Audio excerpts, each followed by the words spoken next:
Nouveau, c'est par des images de guerre que va s'ouvrir ce soir Saint-Colonne, et d'une guerre qui, cette fois, nous touche de très près. Sur cette carte, en effet, s'inscrit le drame qui déchire, depuis près d'un mois maintenant, une région du monde à laquelle, par bien des fibres, nous, Français, demeurons attachés, le Maghreb algéro-marocain. En partie assuré, au centre de la carte, vous voyez la zone frontière qui est l'objet du litige. Il y a 2 jours, pendant un moment, on a pu espérer que le problème était en voie de règlement. Hélas, cela n'a pas duré longtemps, vous le savez, on vous l'a dit tout à l'heure au journal télévisé, le cessez-le-feu, chèrement négocié à Bamako, n'aura duré que quelques minutes, aussitôt après lesquelles les combats auront repris plus acharnés que jamais, et surtout dans une région que jusque-là, ils avaient en partie épargnée, vers le nord, à Figuig, que vous voyez sur la carte.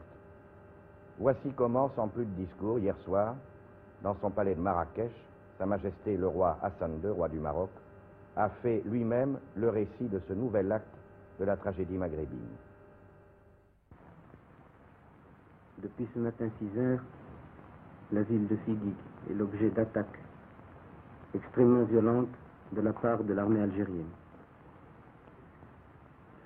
Les troupes algériennes, d'après les derniers renseignements qui nous sont parvenus, ont pénétré de plusieurs kilomètres sur le territoire marocain,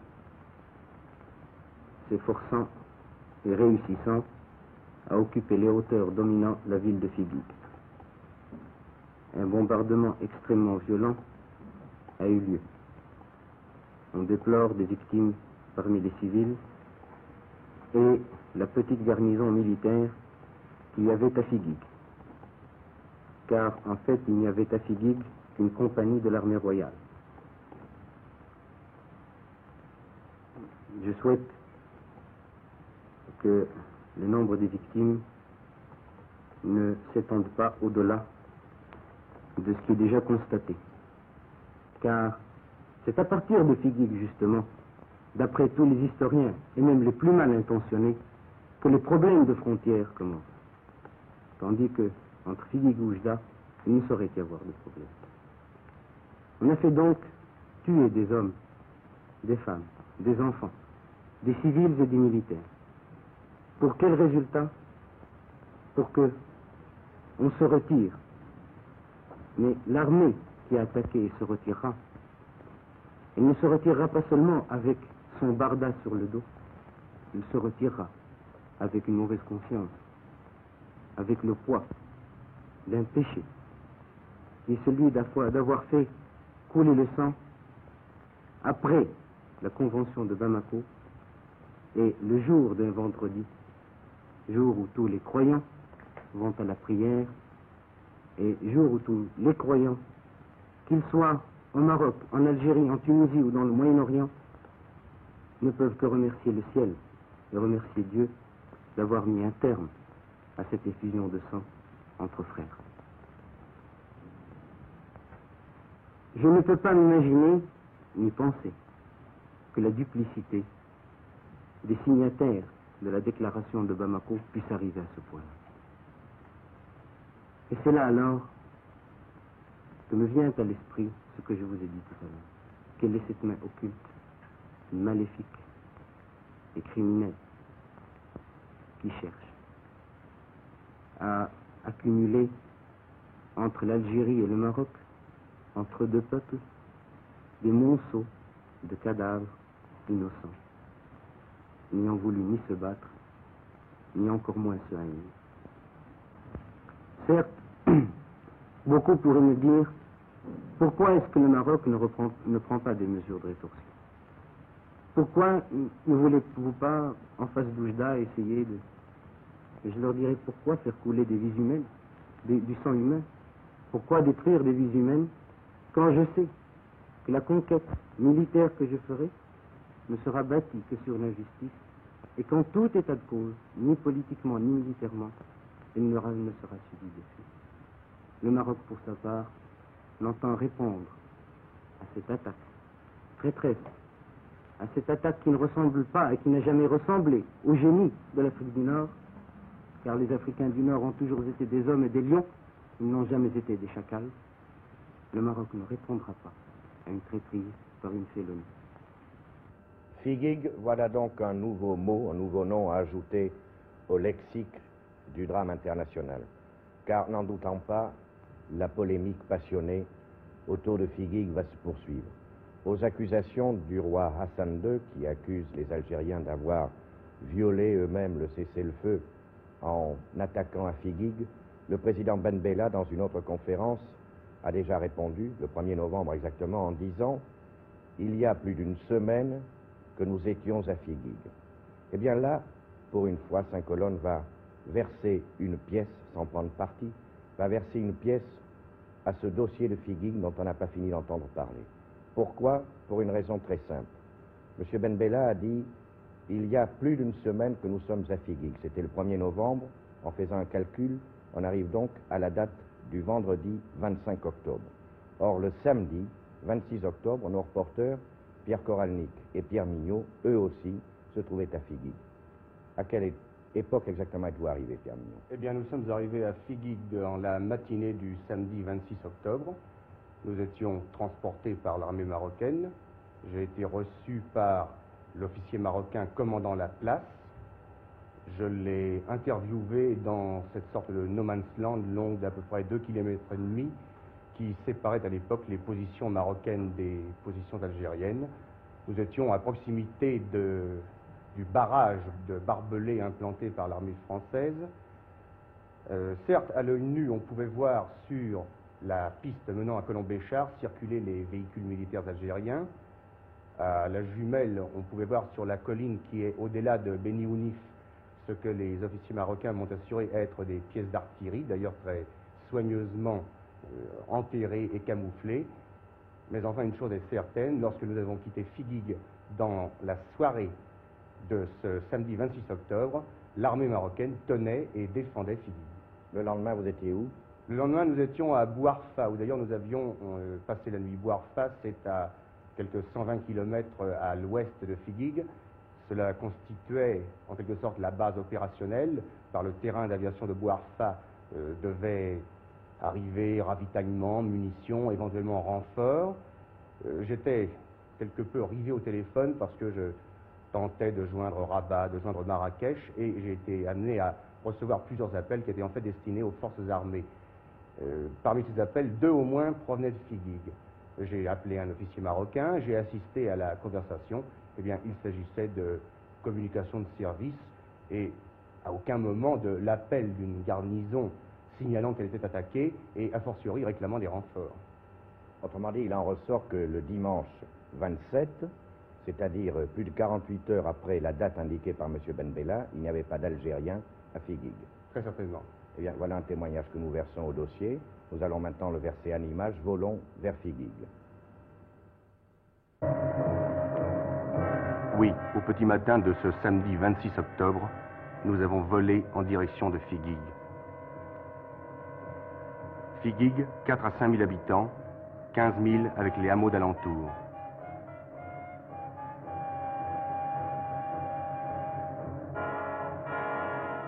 Figuig que, selon un tracé frontalier sur lequel au moins toutes les cartes sont d'accord, l'Algérie entoure sur 3 côtés.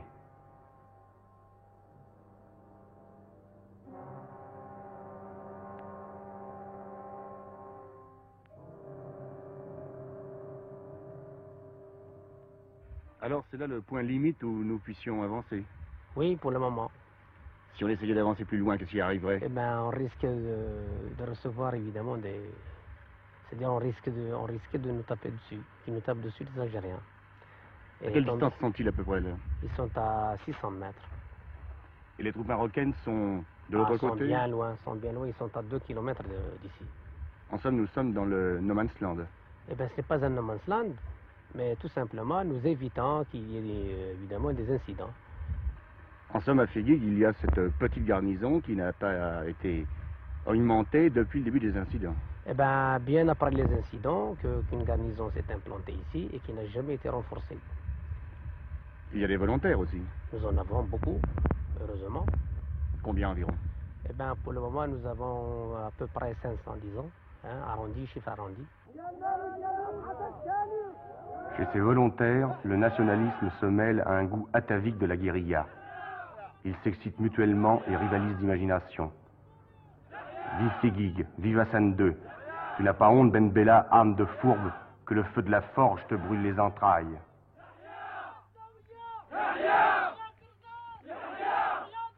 Parmi eux, un certain nombre vivaient en terre algérienne. Le gouvernement d'Alger les a expulsés.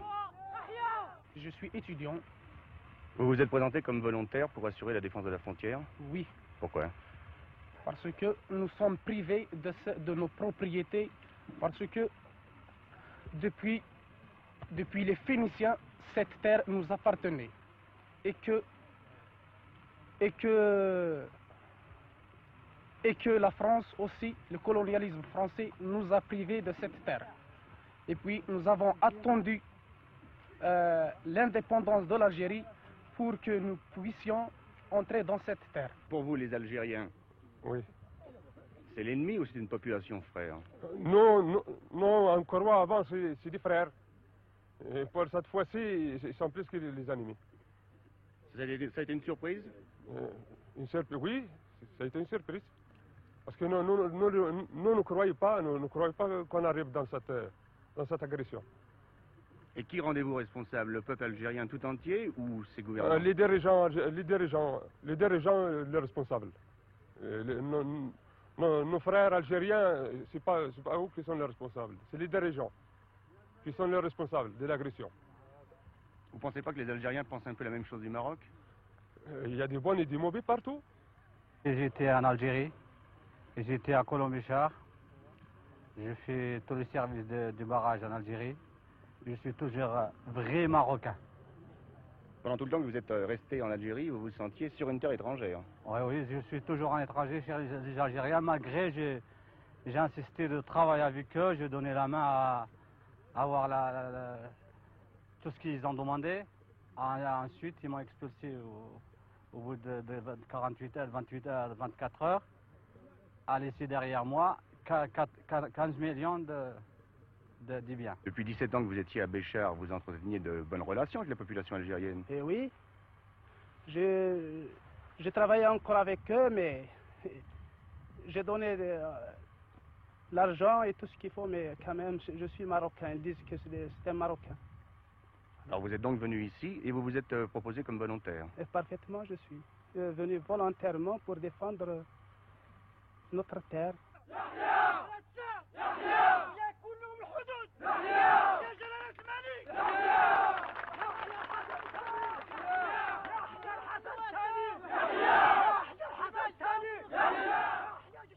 Ces volontaires sont le symbole de ce que le gouvernement marocain nomme un élan d'unanimité nationale. Quelle est dans ce contexte la situation d'une opposition de droite qui jusqu'ici dénonçait la modération du roi à l'égard des problèmes frontaliers? Alal El Fassi, président de l'Istiklal, vous parle. Nous sommes à côté de Sa Majesté parce qu'elle représente pour nous le symbole de l'unité de notre pays. Et parce qu'aussi elle lutte au nom du peuple marocain pour la libération des territoires marocains qui sont attachés à l'Algérie et ou à l'autre territoire qui est attaché à autre fédération d'anciennes colonies françaises.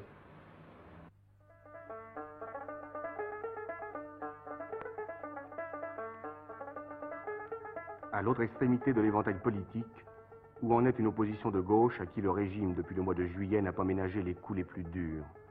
Monsieur Bouabid, ancien ministre, leader de l'Union nationale des forces populaires, répond. Eh bien, malheureusement, cette opposition de gauche est incapable aujourd'hui d'assumer ses responsabilités, comme on dit, nationales, puisque des centaines de ces cadres et les plus valables se trouvent aujourd'hui en prison. Pourquoi cela? Fort probablement parce qu'on veut obtenir d'eux une espèce de désaveu par rapport à un certain nombre de dirigeants de l'UNFP qui se trouvent à l'extérieur. pour montrer qu'il y a une unanimité nationale qui est faite dans ces circonstances. Je veux bien dire qu'il y a une unité nationale. C'est vrai, parce que le problème des frontières intéresse tout le monde. Selon le roi, il s'agit désormais beaucoup moins pour Ben Bella de régler un problème frontalier que de provoquer en quelque sorte un affrontement entre deux idéologies. C'est vrai, le roi l'a dit. Mais je pense qu'il s'agit là surtout de la part du pouvoir au Maroc d'un réflexe de défense. D'un autre côté, on prête aux Algériens, bien sûr, une certaine volonté expansionniste d'imposer une espèce de socialisme à l'ensemble de l'Afrique du Nord. Eh bien, nous, gens de la gauche au Maroc, qui sommes socialistes, eh bien, nous ne pouvons pas accepter que l'Algérie puisse avoir de telles prétentions. Il n'y a pas de révolution importée. Nous avons des problèmes intérieurs, et c'est au Maroc même, dans le cadre même du Maroc, que nous aurons à régler ces problèmes. À Casablanca, à Rabat, c'était sinon l'indifférence, du moins le calme. Seul, pendant que nous y étions, Marrakech a connu une énorme manifestation populaire.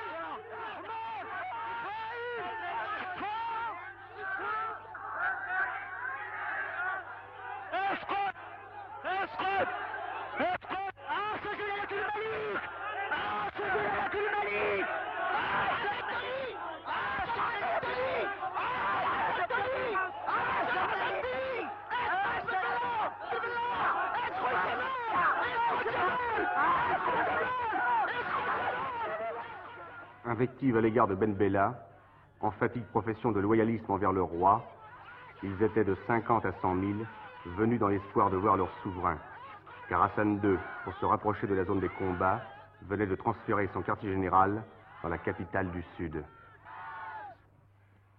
Pourriez-vous, Majesté, définir la position du Maroc dans le conflit qui l'oppose actuellement à l'Algérie?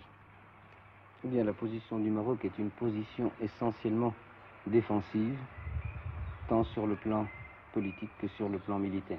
Dans ce sens qu'il s'était établi une sorte de cohabitation de fait entre les Algériens et les Marocains tout au long des frontières, cohabitation de fait à laquelle nous aurions voulu mettre un terme par l'ouverture du dossier sur le contentieux frontalier.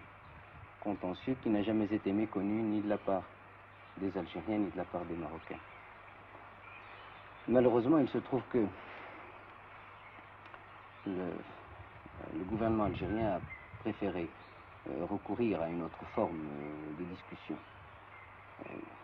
Et il y a eu l'attaque du poste de Hassi-Beida, que vous connaissez.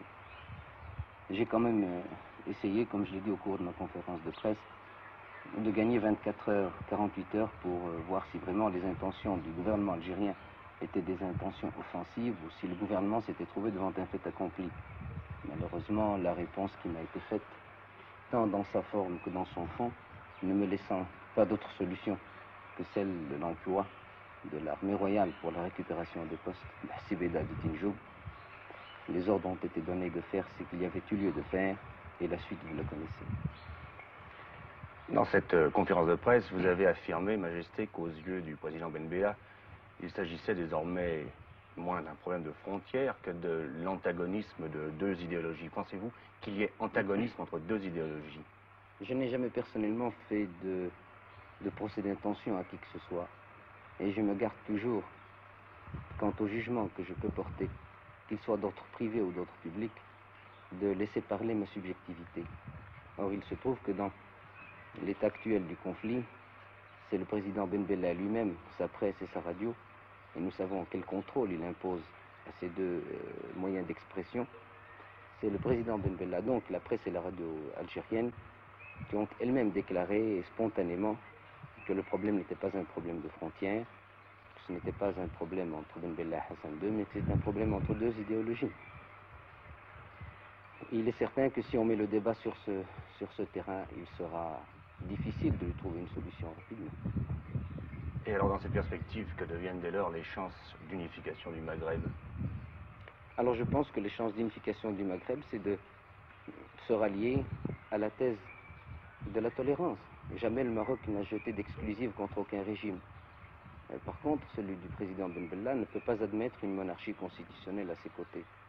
De ce fait, c'est le plus tolérant qui, en principe, devrait être écouté.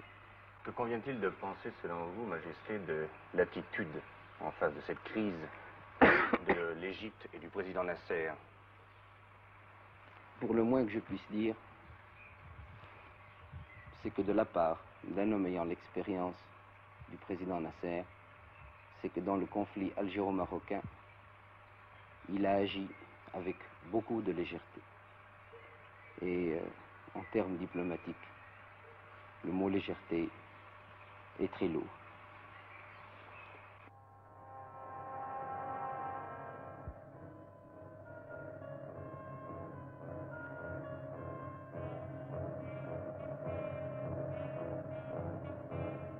Pierre Mignot, ce reportage, votre reportage appelle une question. On voit des volontaires.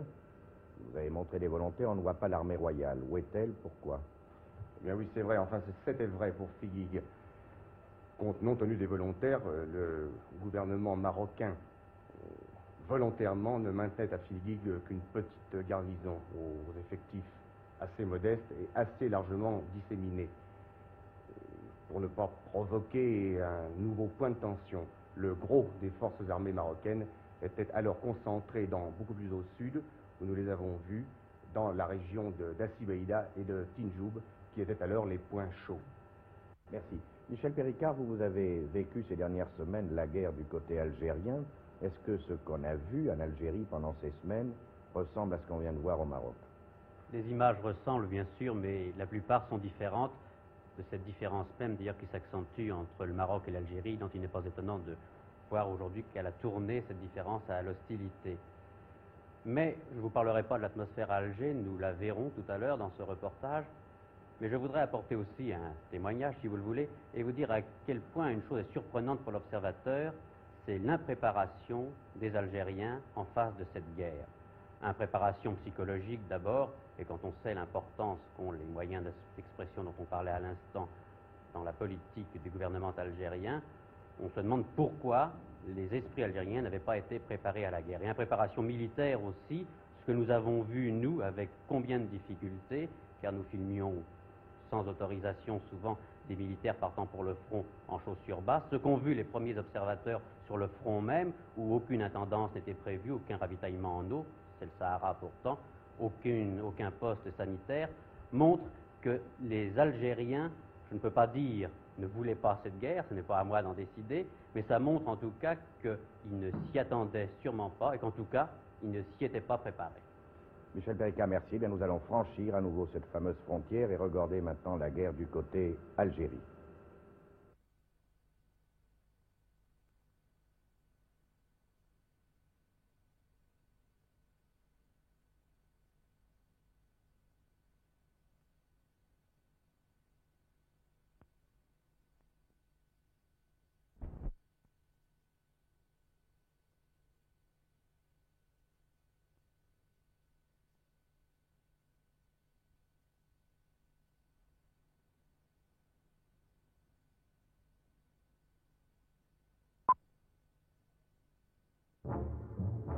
L'aggravation soudaine des escarmouches dans la zone contestée obligea le commandant en chef, le mystérieux colonel Boumedienne, que personne ne peut approcher, à acheminer rapidement des troupes au Sahara.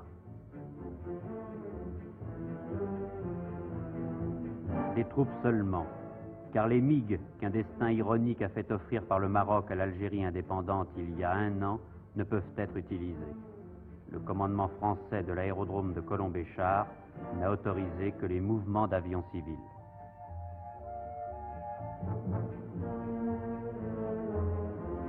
Et Colombey-Char, c'est loin du front. L'avion devra faire encore 700 km en direction du sud. Et une fois posé sur la piste incertaine de Timfouchi, les combattants marcheront 30 à 40 km avant d'arriver dans la région des combats.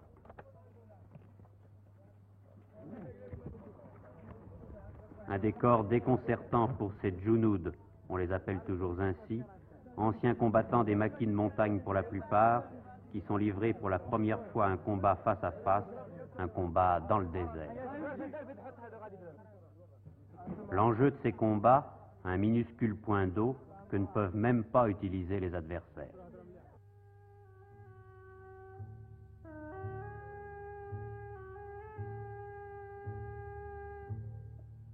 La route de ce qu'il faut bien appeler le front, d'autres la parcourent en sens inverse.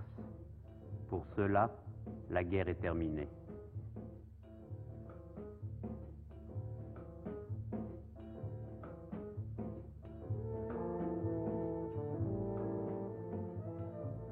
L'adversaire n'a pas seul causé ses souffrances.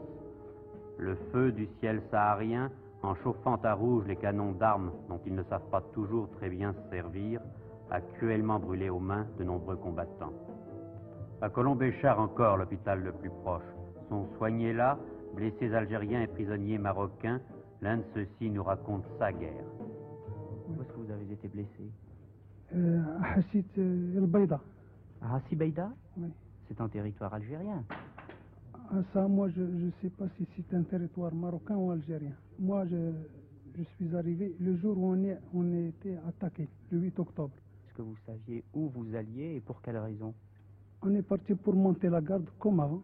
Lorsque moi je suis arrivé le jour où était l'attaque, avant l'attaque d'1h moins quart.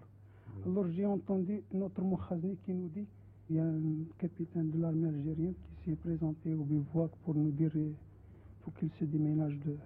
Est-ce que les gradés savaient s'ils étaient, eux, en territoire algérien ou en territoire marocain? Ah, ça, je ne peux pas vous dire. Je ne sais pas s'ils le savent ou s'ils ne savent pas. Quant aux morts, leur nombre est impossible à connaître. Au premier, tués en Kabylie ou tués à la frontière, Alger a fait des obsèques solennelles. Le président Ben Bella y assistait. La population aussi. Elle est ainsi prise à témoin de ce que l'on appelle là-bas les crimes des impérialistes.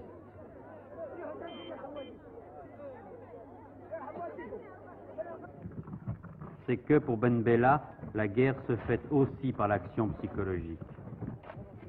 Et sur le forum, il s'en prend au plus proche ministre du roi Hassan.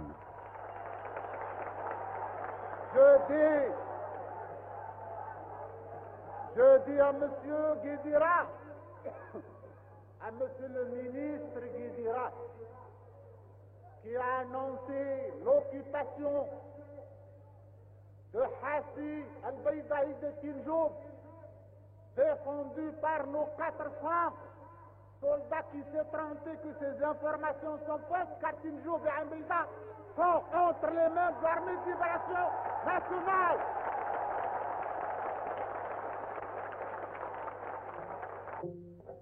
La presse est aussi mobilisée.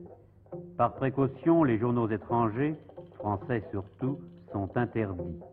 Un seul a trouvé grâce devant les censeurs algériens.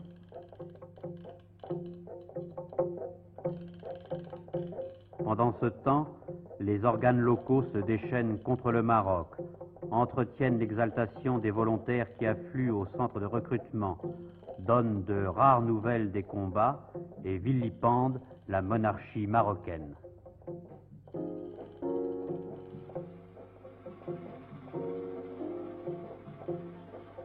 Mais le ton de la presse d'Alger n'est encore rien à côté de celui adopté par la radio entre deux hymnes militaires. La mobilisation du peuple algérien saura mettre un terme aux menées impérialistes des puissants féodaux marocains qui, dans l'inquiétude où ils sont de voir leur peuple les renverser, n'ont pas hésité à attaquer l'Algérie. La monarchie marocaine n'a plus sa place dans le concert des nations africaines. Elle sait que son pouvoir ne repose que sur les forces impérialistes. Les dirigeants féodaux de Rabat, reniant les décisions prises à Bandung, au Caire et à Addis Abeba, font volte-face, mettent leur âme à nu, une âme qui n'est pas belle à voir. Un jour, le Maghreb se fera. Rabat sera toujours Rabat, mais les hommes qui régneront sur les destinées du pays frère seront issus du peuple du vaillant peuple marocain. Le Maghreb arabe se fera à la barbe de tous les gros bourgeois algériens et des féodaux marocains. Aucun roi, aucun roitelet, aucun oiseau, aucun oisillon de mauvais augure ne freinera nos deux peuples dans leur marche vers l'édification d'une société humaine et unie comme les doigts de la main.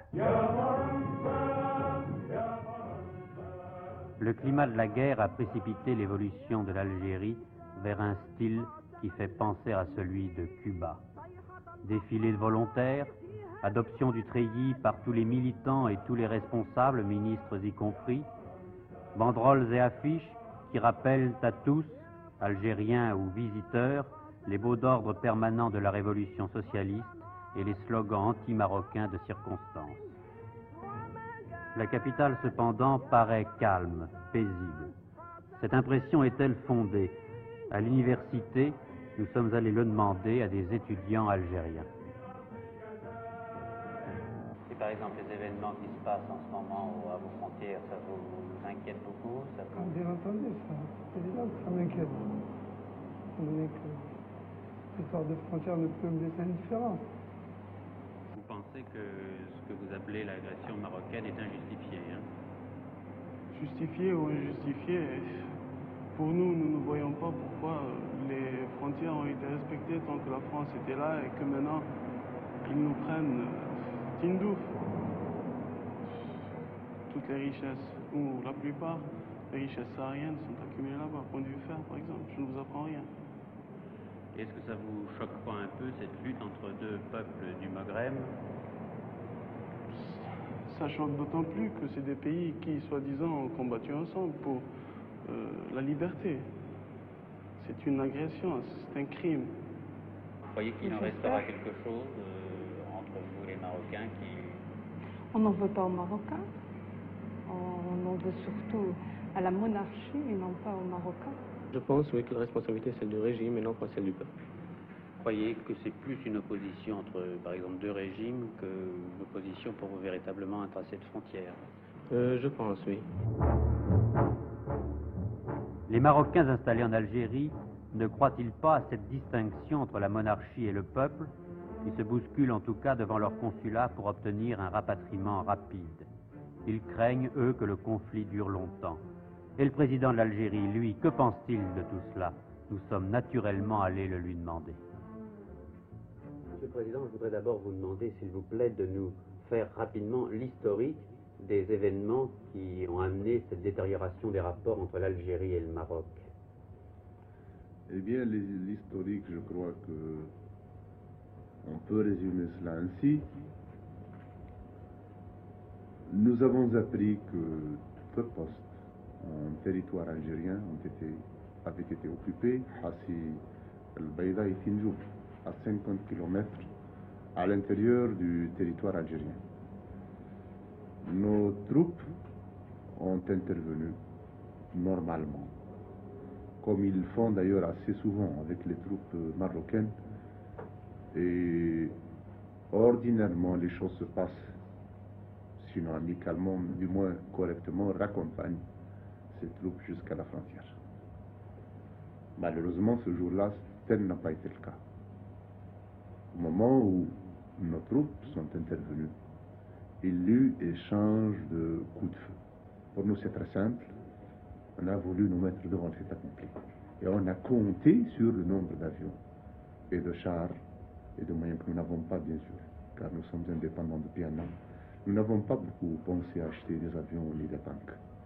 Nous avons pensé à faire autre chose. Nous sommes occupés de l'autogestion, nous sommes occupés de mener une action que nous estimons plus valable. Une action en profondeur pour changer les structures de notre pays. Vous dites aussi, je crois, qu'il y a un conflit idéologique également entre un régime monarchique, traditionnel, et un régime socialiste. Nous pensons que cela aussi entre en ligne de compte. Je vous cite un exemple. À la frontière marocaine, eh bien, prenez la frontière de ce côté, ben, c'est l'autogestion. À 500 mètres au-delà, c'est le régime du Pacha, du Caïd, et c'est le régime du Moyen-Âge. Voilà la réalité. Et la frontière, c'est une notion abstraite. Elle n'existe pas sur le terrain. La nature n'a pas créé de frontières. Et les hommes suivent la nature. Et donc, c'était une situation qui ne pouvait pas ne pas devenir gênante pour nos amis en face. Vous recherchez, je crois, un arbitrage dans ce conflit, et il semble que vous ayez préféré un arbitrage du Maghreb ou un arbitrage de la Ligue arabe. Vous ayez préféré nettement un arbitrage africain, un arbitrage de l'organisation d'Addis Abeba, je ne me trompe pas. Bien, nous avons cherché cet arbitrage car cela correspond à nos options. Notre option fondamentale est une option africaine sur le plan extérieur. Nous venons de participer à la conférence d'Addis Abeba, de signer, d'accepter la charte d'Addis Abeba. Nous pensons que c'est le cadre le plus naturel pour résoudre ces problèmes. Car il y a ceci, il y a que le problème posé actuellement intéresse toute l'Afrique. Car des mêmes problèmes existent un peu partout en Afrique. C'est le problème des frontières. Nous estimons que si nous devons accepter un cadeau du colonialisme, même un mauvais cadeau, c'est celui des frontières. Car si nous n'acceptions pas cela, si par référence à l'histoire, on voulait justifier l'existence d'un pays en refaisant la carte, en retouchant à la géographie, enfin aux frontières qui existent actuellement, eh bien ce serait un précédent grave pour tous les pays, notamment pour l'Afrique. Et nous voudrions qu'à travers notre problème, une fois pour toutes, que ce problème soit clarifié. Ce n'est pas le seul problème. La Somalie a des problèmes avec l'Éthiopie. Elle a des mêmes problèmes avec le Kenya. Le Togo a des problèmes. Le Maroc a des problèmes avec l'Algérie, mais il les a avec la Mauritanie, il les a avec le Mali. Vous voyez la carte d'Al al-Fassi. La carte d'Al al-Fassi, eh bien, elle supprime tout simplement le Mali de la carte de l'Afrique. Elle va chercher les frontières sud du Maroc, eh bien, à Saint-Louis du Sénégal. Lorsque l'explosion de Reagan a eu lieu, la dernière, le Maroc a protesté auprès de la France parce que l'explosion a eu lieu sur son territoire et nous a demandé de nous associer à sa protestation. Donc le plus important pour vous, c'est que ce problème des frontières avec le Maroc et d'une façon générale en Afrique soit réglé définitivement et non pas que Sa Majesté le roi Hassan quitte le pouvoir au Maroc. Ça n'est pas ça le plus important. Non. Pour nous, ce qui est important, c'est qu'on nous fiche la paix. Je ne peux pas ne pas vous demander, Monsieur le Président, avant de vous quitter, comment vont les relations avec la France? Eh bien, se porte pas mal, avec des hauts et des bas, mais elles ne sont pas mauvaises. Elles demeurent correctes, malgré tout. Et je dois dire, elles demeurent correctes malgré ce qui se passe actuellement. Et justement, je suis heureux de pouvoir souligner combien nos relations n'ont absolument aucune façon été obérées par quelque action que ce soit précisément durant cette épreuve, durant des événements qui sont déroulés ces jours-là et qui continuent à se dérouler. Si je comprends bien, vous voulez dire que la France a conservé la plus grande neutralité? Absolument. Vous en êtes content, bien sûr. Il reste, Monsieur le Président, que en France, on ne comprend pas, et vous le savez bien d'ailleurs, toujours ce que l'on fait ici, et on vous reproche souvent, plus que les mesures que vous prenez, la façon dont vous les prenez.